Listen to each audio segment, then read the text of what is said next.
15 bullets. That is what it takes to kill a man who believed distance made him invincible. Mohsen Fakhrizadeh directed Iran's nuclear weapons program from secure compounds, reviewed intelligence on assassination threats, and traveled with Revolutionary Guard protection. He believed his security detail made him untouchable. He was wrong. Mossad had been tracking him for over a decade, waiting for technology that would allow them to kill him without risking a single operative inside Iran.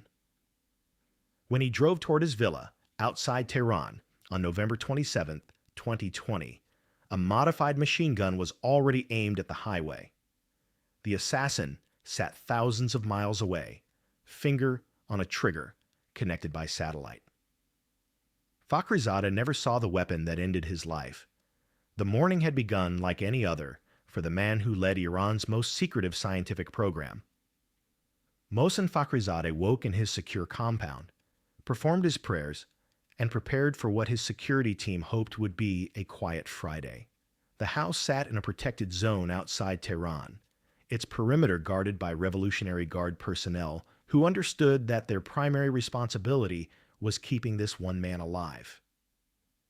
Israel had already killed 5 of his colleagues in the wave of assassinations that swept through Iran's nuclear establishment between 2010 and 2012. Fakhrizadeh had survived that campaign through paranoia and protection. He varied his routes. He traveled in armored vehicles. He maintained multiple residences. He had become, in the assessment of Iranian security officials, the most carefully guarded scientist in the country. His security detail had advised against traveling that day. Intelligence indicated a heightened threat level. The specifics vague, but the concern genuine enough that his bodyguards recommended postponing any trips outside the capital.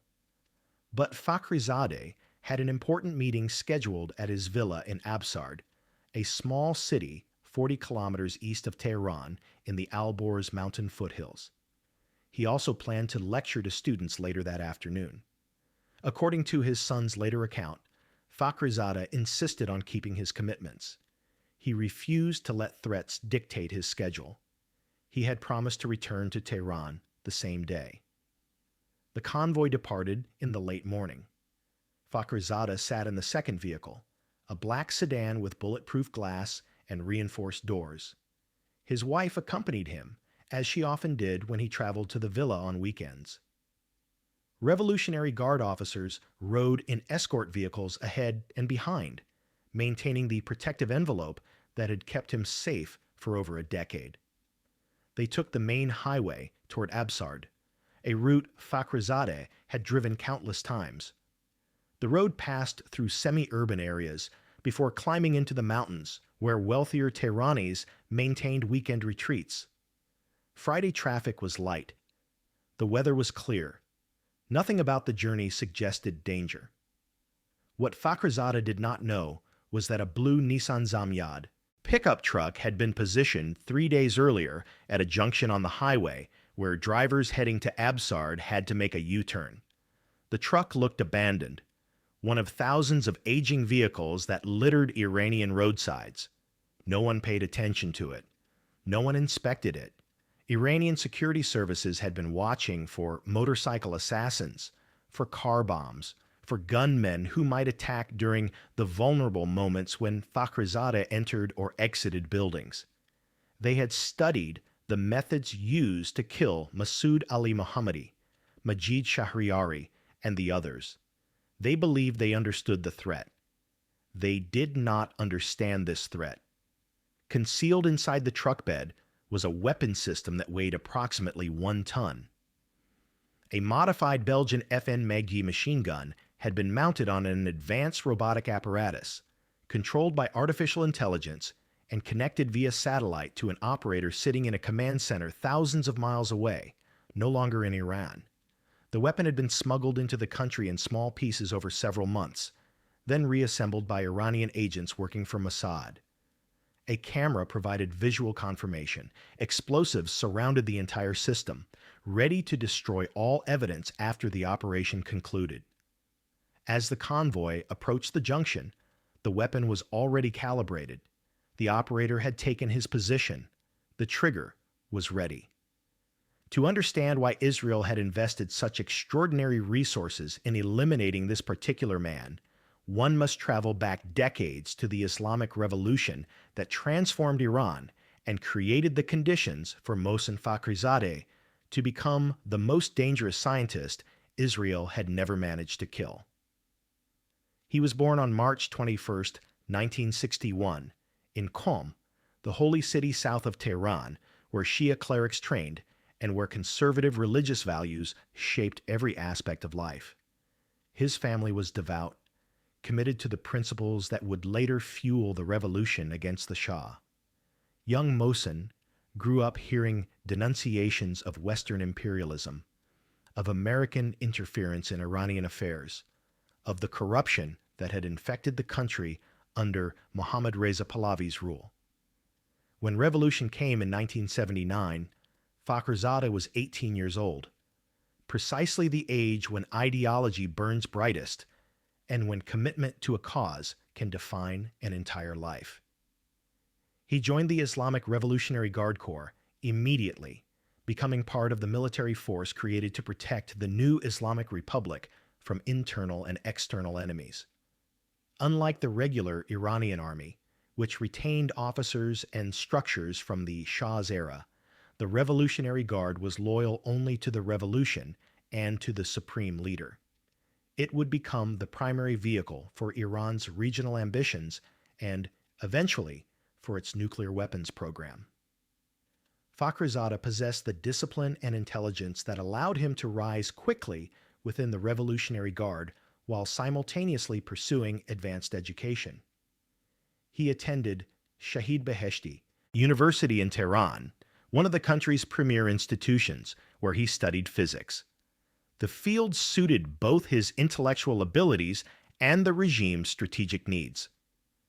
Iran was fighting a devastating war with Iraq throughout the 1980s, a conflict that killed hundreds of thousands and convinced Iranian leaders that the country needed technological superiority to survive in a hostile region surrounded by enemies. Chemical weapons had been used against Iranian troops. The memory of that vulnerability would shape defense policy for decades. Fakhrizadeh continued his studies, earning a doctorate in nuclear physics from the University of Isfahan.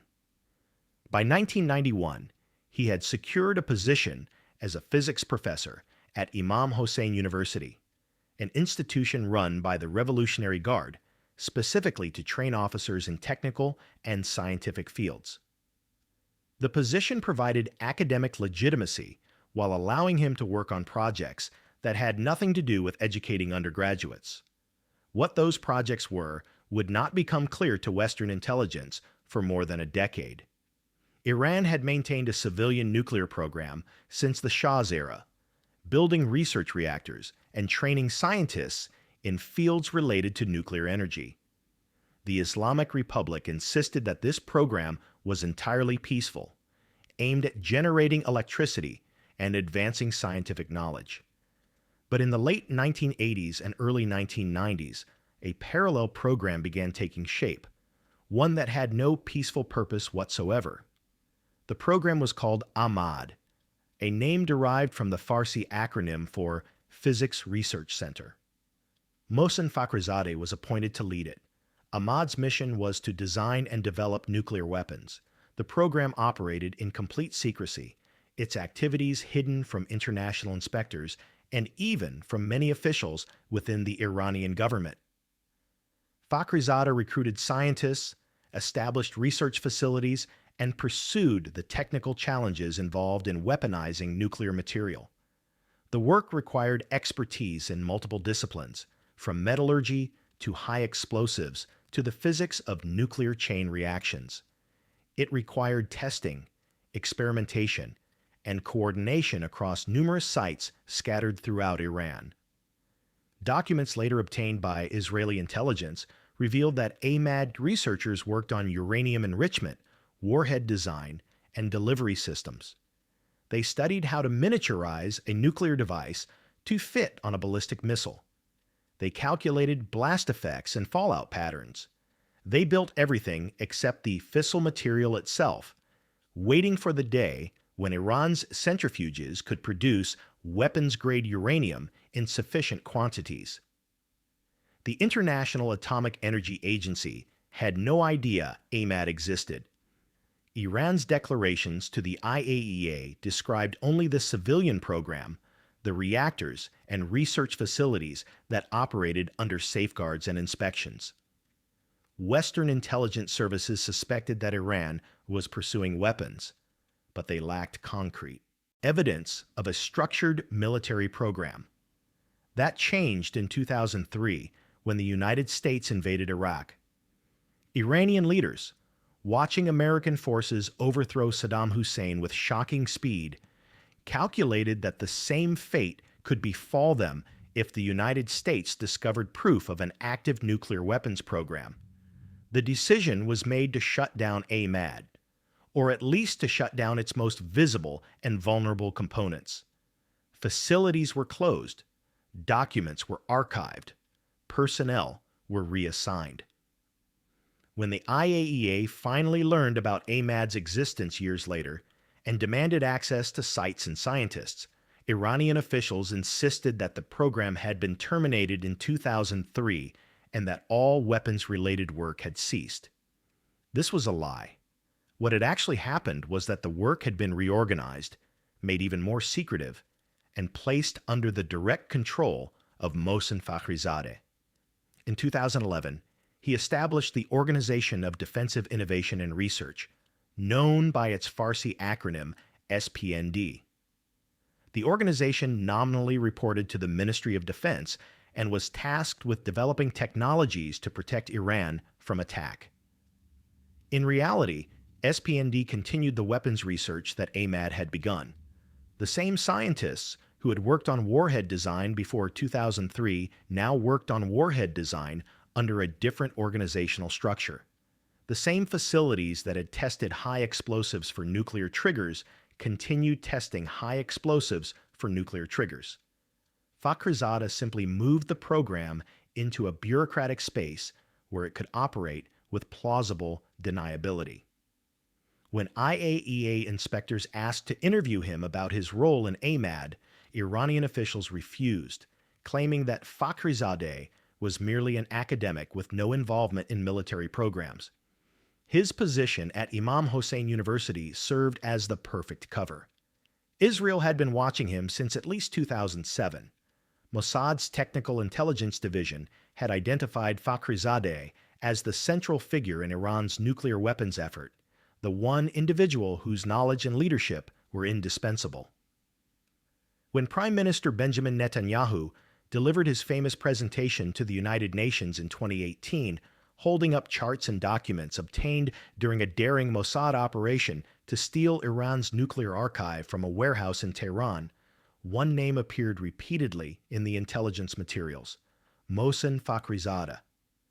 The stolen documents, half a ton of paper and digital files smuggled out of Iran and transported to Israel, confirmed what Israeli intelligence had long suspected.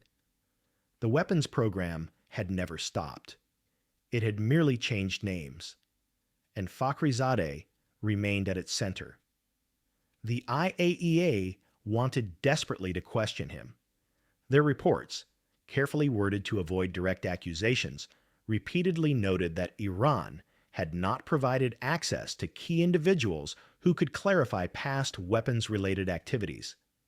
Fakhrizadeh was at the top of that list. But Iran refused every request, and the IAEA lacked the authority to compel compliance. As the years passed and Iran's nuclear capabilities advanced, Fakhrizadeh became known among Western intelligence officials as Iran's J. Robert Oppenheimer, a reference to the American physicist who had directed the Manhattan Project during World War II. The comparison was apt.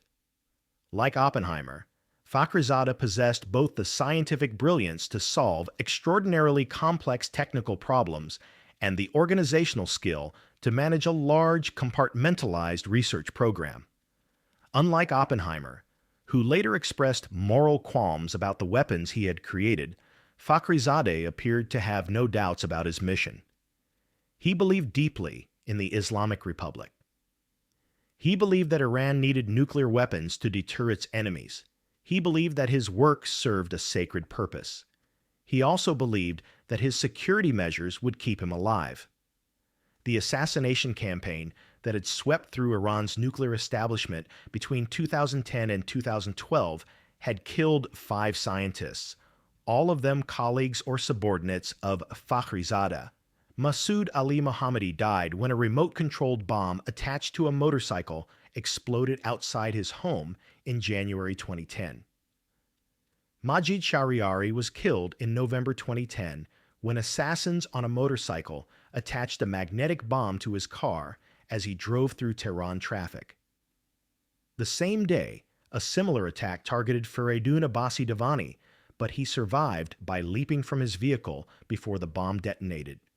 Dariush Rezaeinejad was shot and killed by motorcycle-riding gunmen in July 2011. Mostafa Ahmadi Roshan died in January 2012 when yet another magnetic bomb destroyed his car during his morning commute. The pattern was clear. Mossad's Qaidan unit, working with Iranian agents recruited or coerced into collaboration, had perfected a simple but effective method. Motorcycles allowed quick approach and escape in Tehran's chaotic traffic, and magnetic bombs could be attached to vehicles in seconds. Iranian security services studied these attacks, trained protection teams in countermeasures, and implemented new protocols for scientists working on sensitive programs. Fakhrizadeh, as the most valuable target, received the most extensive protection. He traveled in armored vehicles. He maintained irregular schedules. He varied his routes. He lived in secure compounds. His security detail understood that another wave of assassinations could come at any time, and they believed they had learned enough from the 2010-2012 campaign to prevent it. What they had not learned was that Mossad was no longer interested in sending operatives into Iran to kill scientists. The motorcycle operations had been successful, but they were also risky. Iranian security had captured and interrogated several of the local agents involved, executing some and imprisoning others. The publicity surrounding the assassinations had made it harder to recruit new assets, and the political costs of operations that occasionally killed bystanders alongside their intended targets created complications that Israeli officials preferred to avoid. Mir Dagan, who had served as Mossad director during the 2010-2012 campaign, had considered targeting Fakhrizadeh at that time, but concluded that the technical challenges were too great. Fakhrizadeh's security was too tight. The risk of failure was too high. Better to eliminate his deputies and hope that degrading the program's talent pool would slow progress toward a weapon. But by 2020, the calculation had changed. Yossi Cohen, who became Mossad director in 2016, brought a different approach to the Fakhrizadeh problem. Cohen believed that technology could overcome the operational constraints that had made the target inaccessible. If you could not safely put operatives close enough to kill Fakhrizadeh, then you killed him from thousands of miles away. The concept required years of planning, enormous resources, and technological innovation that pushed the boundaries of what intelligence agencies had previously attempted. It also required Iran's most valuable scientist to make a single mistake, to travel outside the security bubble for just long enough to become vulnerable. On November 27, 2020, Mohsen Fakhrizadeh made that mistake. The opportunity came in 2020. More precisely, it came in the convergence of technological capability, political calculation, and intelligence preparation that had been building for years. Israeli officials had been planning for the assassination of Mohsen Fakhrizadeh since at least late 2019, when Mossad director Yossi Cohen began a series of high-level meetings with American counterparts to discuss Iran's nuclear program and the options available to stop it. These were not routine intelligence briefings. Cohen met with President Donald Trump, Secretary of State Mike Pompeo, and CIA Director Gina Haspel, presenting detailed assessments of Iran's progress toward a weapon and arguing that the time had come to eliminate the man directing that progress. Two factors drove the acceleration of planning throughout 2020. The first was Iran's surprisingly muted response to the January assassination of Qasem Soleimani, the Revolutionary Guard general killed by an American drone strike at Baghdad International Airport. Israeli intelligence had facilitated that operation by providing tracking data on Soleimani's movements, and Israel braced for massive retaliation. When Iran's response proved limited to a missile barrage against American bases that caused no fatalities, Israeli officials concluded that Tehran feared full-scale war more than it valued revenge. The regime was weak. It was cautious. It could be hit again. The second factor was the approaching American presidential election.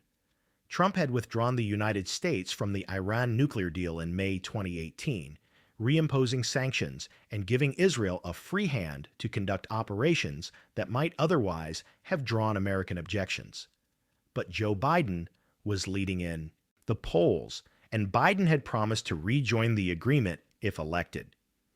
Israeli officials calculated that they had a narrow window to act before a new American administration applied diplomatic pressure to halt assassination operations.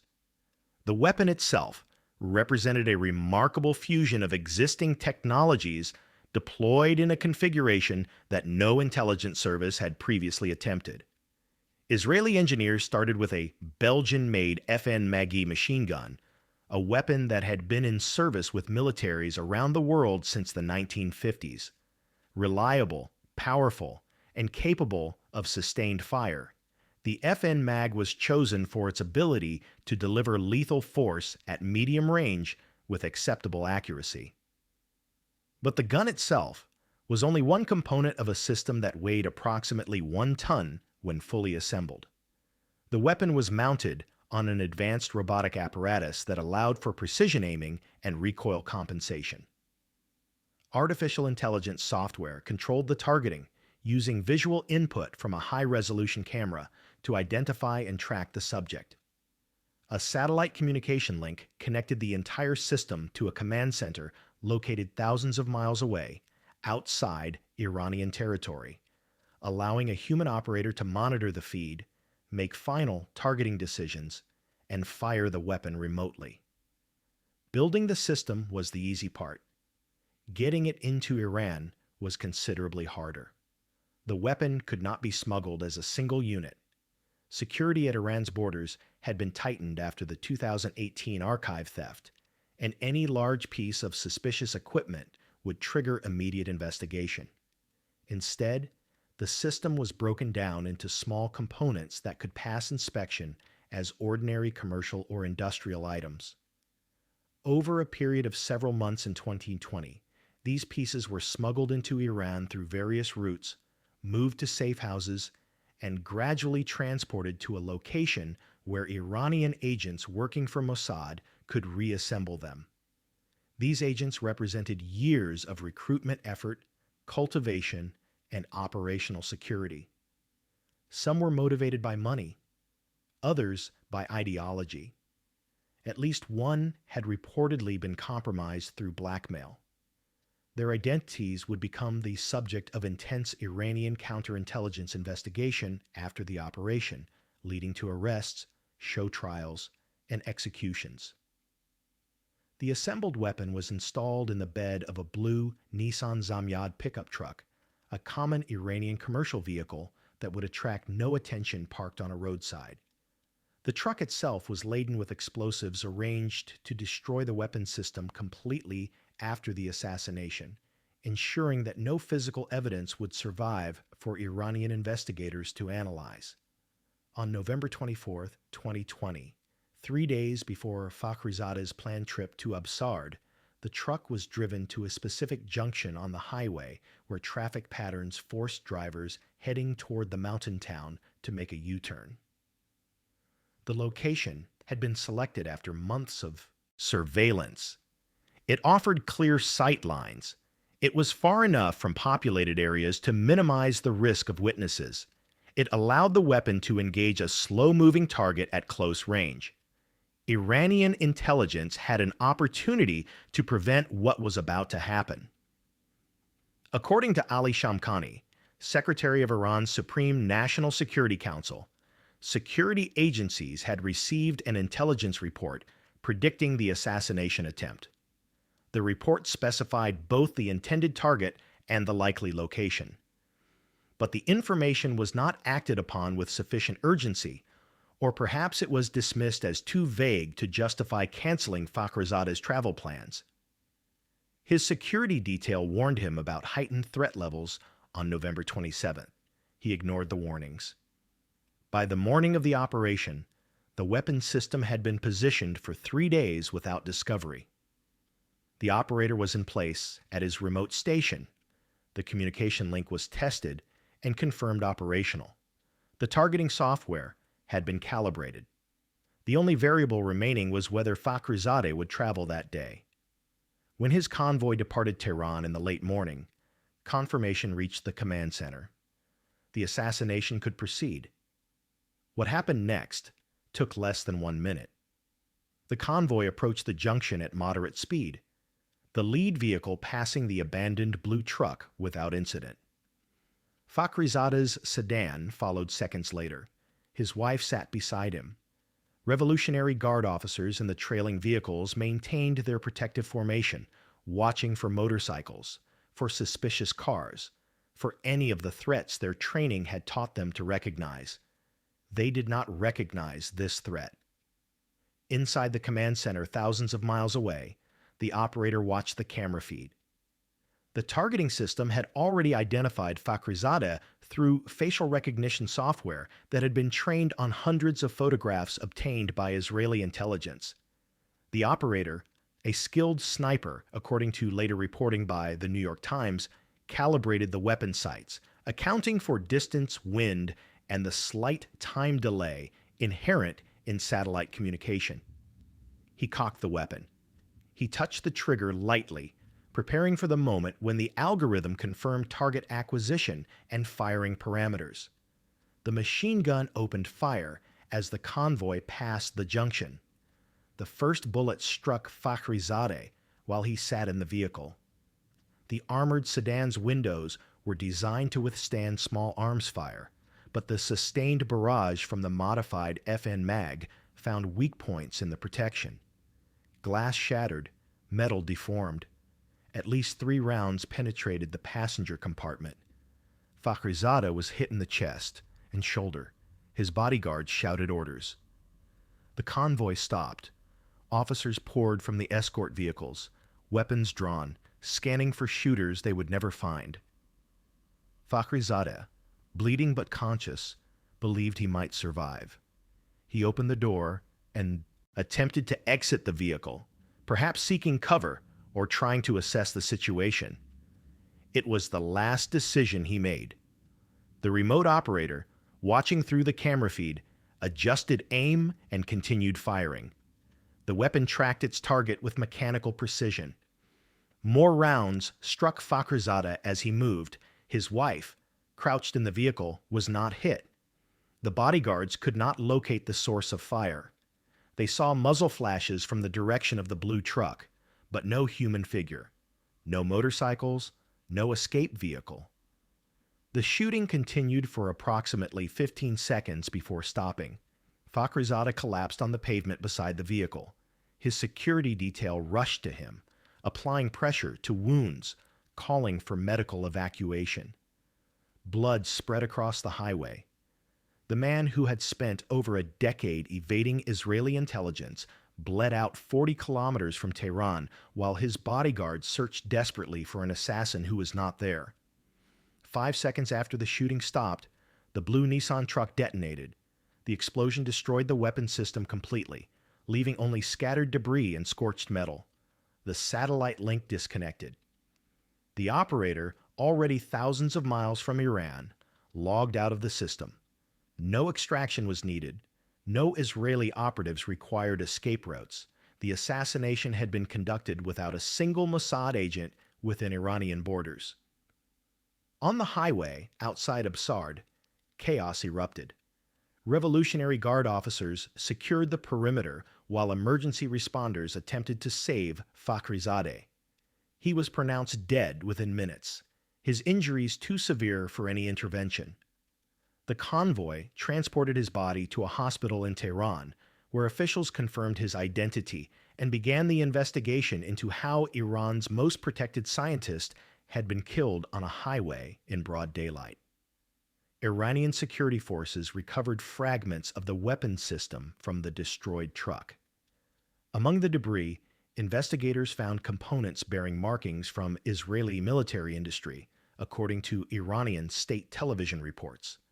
The sophistication of the attack became clear as analysts examined the remains. This had not been a car bomb or a motorcycle assassination. This had been something entirely new. Ali Shamkhani, Secretary of Iran's Supreme National Security Council, revealed within days that the killing had been carried out by a remote-controlled machine gun linked to a satellite system. He also disclosed what became an embarrassing detail for Iranian intelligence services. They had possessed an intelligence report predicting the assassination, including information about the target and the likely location. The attack, Shamkhani acknowledged, could have been prevented if proper security measures had been followed. Fakhrizadeh's son later told Iranian media that his father had insisted on making the trip despite security warnings. He had an important meeting. He planned to lecture students. He refused to let threats control his schedule. These details, intended to portray Fakhrizadeh as dedicated and fearless, instead highlighted the failure of protection protocols that should have kept him alive. Iran's foreign minister, Mohammad Javad Zarif, issued an immediate statement accusing Israel of responsibility.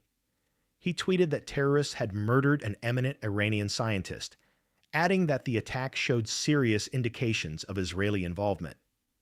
Iran called on the international community to condemn what Zarif termed an act of state terror. Supreme Leader Ayatollah Ali Khamenei promised retaliation, vowing that those responsible would face consequences. The language was strong, but the follow-through proved limited. Iran was in no position to start a war. International reactions divided along predictable lines. President Donald Trump, just weeks from leaving office, retweeted an Israeli journalist's account of the assassination without comment. The retweet was widely interpreted as American acknowledgement and approval. American officials described the operation as a setback to Iran's nuclear program. Israeli officials, maintaining their standard policy, neither confirmed nor denied involvement. Yossi Cohen, the Mossad director who had overseen the operation, would later offer an off-record admission during a 2021 interview with Israeli television, effectively acknowledging what everyone already believed. Israel had killed Mohsen Fakhrizadeh. The funeral took place on November 30th, 2020, in Tehran. Fakhrizadeh was declared a martyr, his casket draped in the Iranian flag and carried through streets lined with officials and Revolutionary Guard personnel. The ceremony became a moment for Iranian hardliners to criticize President Hassan Rouhani's government, accusing officials of allowing international inspectors too much access to sensitive facilities and personnel. Some claim that IAEA visits had compromised Fakhrizadeh's location and movements, though no evidence supported this allegation. The assassination sparked internal power struggles within Iran that would shape the country's nuclear policy for years. Within months, Iranian authorities announced the indictment of 14 individuals accused of espionage and collaboration with Israel in connection with the killing. The charges included corruption on Earth, intelligence cooperation with the Zionist regime, and endangering Iran's security. Iranian courts have a history of arresting, trying, and executing people accused of spying for foreign nations, often without presenting credible evidence. Several of those convicted in relation to the Fakhrizadeh operation were later executed. their identities and actual roles remain unclear. The question that haunts every discussion of targeted killings emerged immediately. Had the assassination achieved anything beyond demonstrating Israel's technological capability? Iranian officials insisted the program would continue. Ali Akbar Salehi, head of the Atomic Energy Organization of Iran, stated that an efficient system had been established to pursue the country's nuclear ambitions without interruption. He noted that when scientists had been killed in the 2010-2012 campaign, students from other fields had switched to nuclear science, inspired rather than deterred by the martyrdom of their predecessors. The pattern suggested that assassination campaigns, however sophisticated, had limited strategic impact. What do you think? Did killing Fakhrizadeh make Israel safer or simply create another martyr? Does remote assassination change the moral equation? Leave your thoughts in the comments and hit the like button if this story challenged how you see targeted killings.